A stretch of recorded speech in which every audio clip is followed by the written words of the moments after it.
and welcome. This is Kevin, also known as AWOL, and this is a pattern of my own from the 90s. I can't say exactly when, probably 91, 92.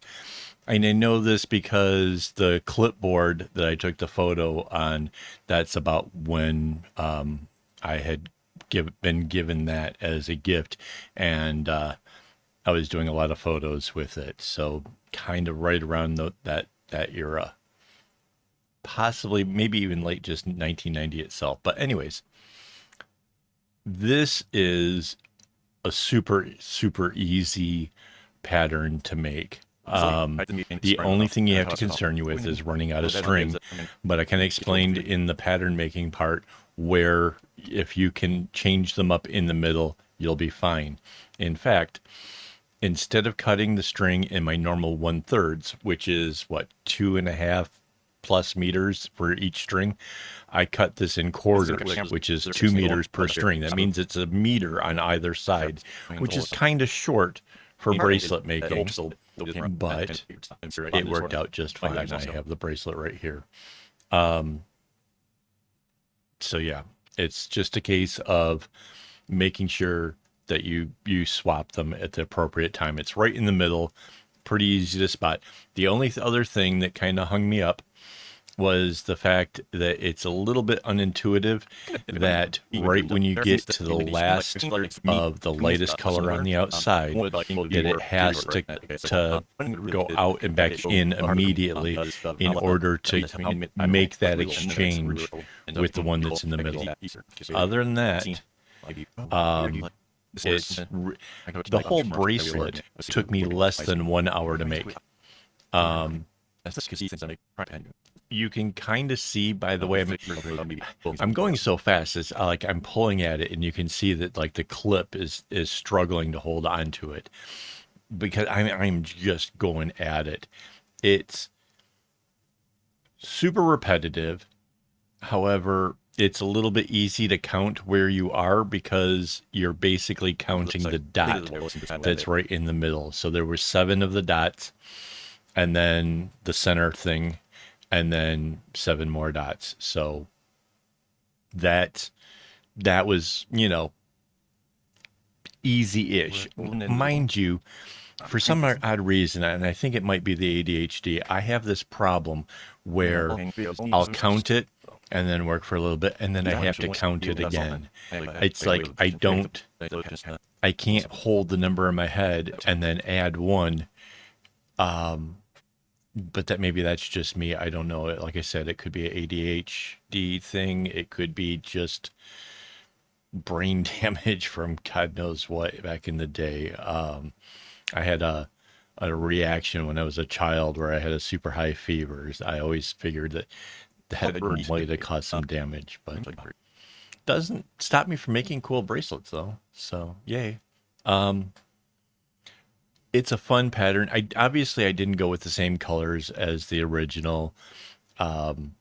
It basically just needs 3 colors. Oh, and if you do cut your strings into quarters, it means that you only need 1 skein of each of the 3 colors, or 3 skeins in all. And thinking back to how things used to be for me, I was pretty poor and trying to be very conservative. So, mind you, by the time I got done with these tails, right, the length of string that was left over was not much. And kind of thinking back to those days, I was trying to get as much bracelet as I could out for as little expense as possible, essentially trying to maximize my profits so that way I could buy more string so I could make more things. I was having fun trying to create. Basically, I wanted a portfolio to show all the different things that I had come up with.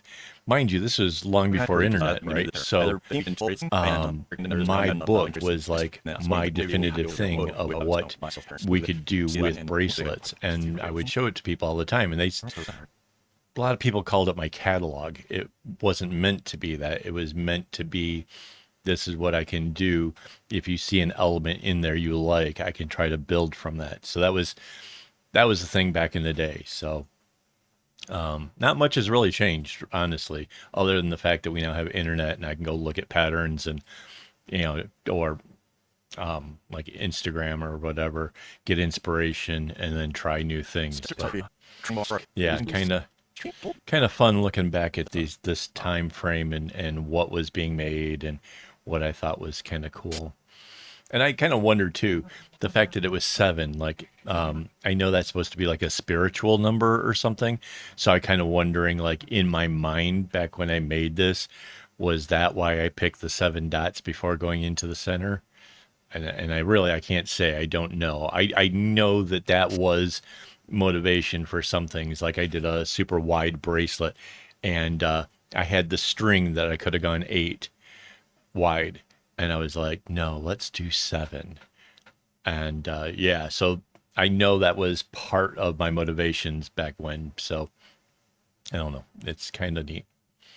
But yeah, definitely a fun bracelet. Definitely, if you're kind of new to making bracelets, but you've kind of got the hang of going left and rights, then yeah, this is fun. This is worth giving it a shot. So you can see it's kind of coming into the middle here. And that's where I made the mistake. See how the light one is off to the side? And it's like, here's where I figure out like, oh, wrong.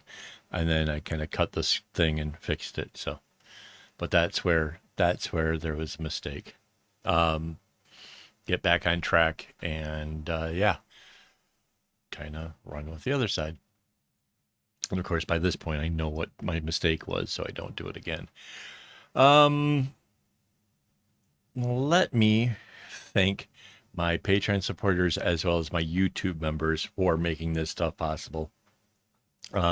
This was a request. Somebody wanted to have, the pattern and how to from this, and it's my Patreon and my YouTube members who make that possible by helping me to buy the string and keep this whole thing going. So I can't thank you guys enough for it. It's I enjoy what I do. I like being able to do this for people. So again, thank you guys so much.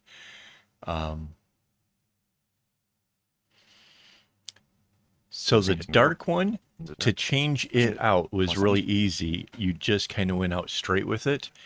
And the light one was the same way. Like they just exchanged.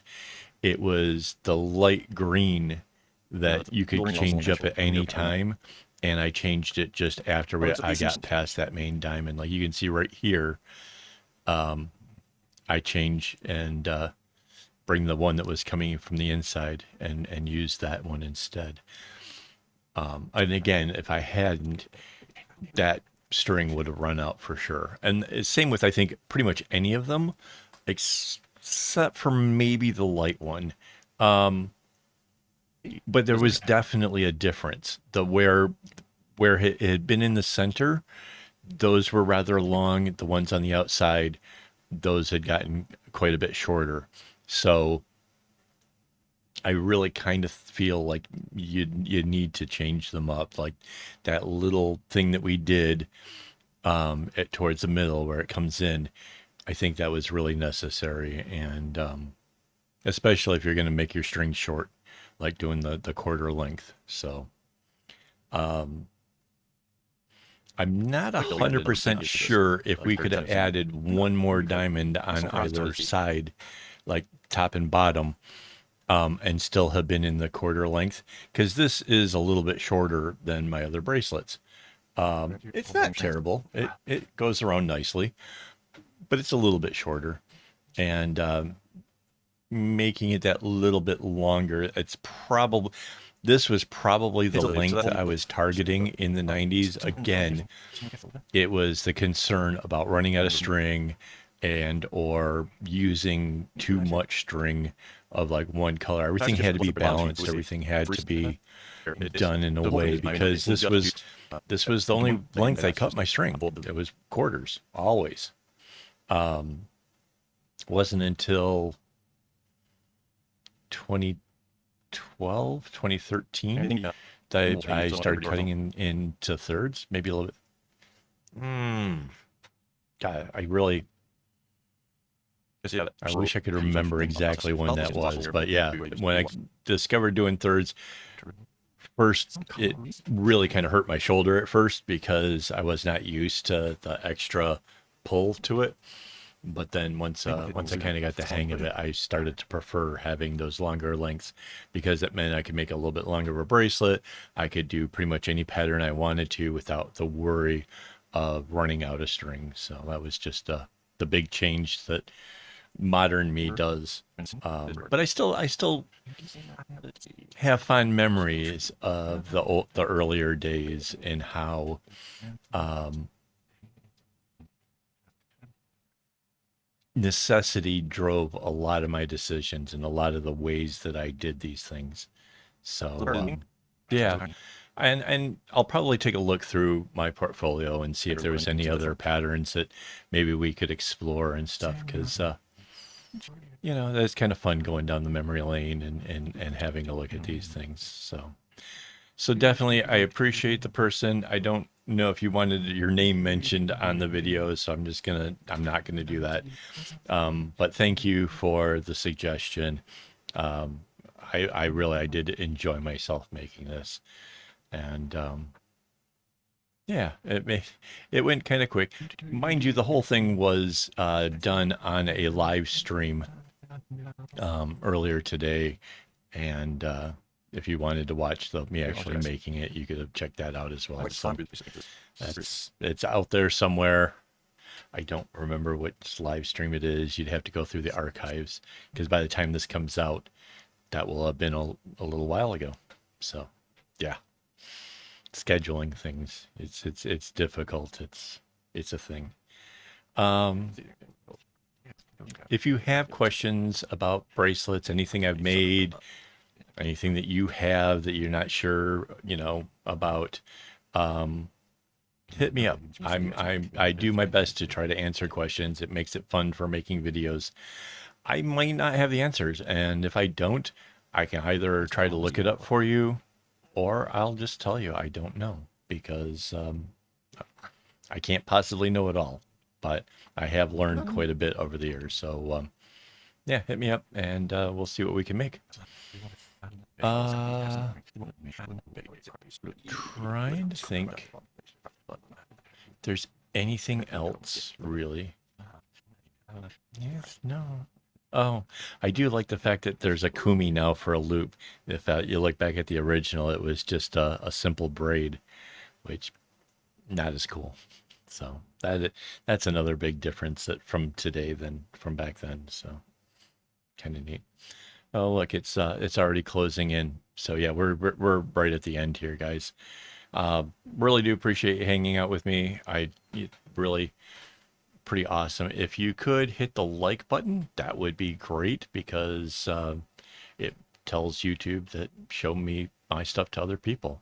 All right. So yeah. All right. Thanks a lot. And as always, don't get your strings in a bunch.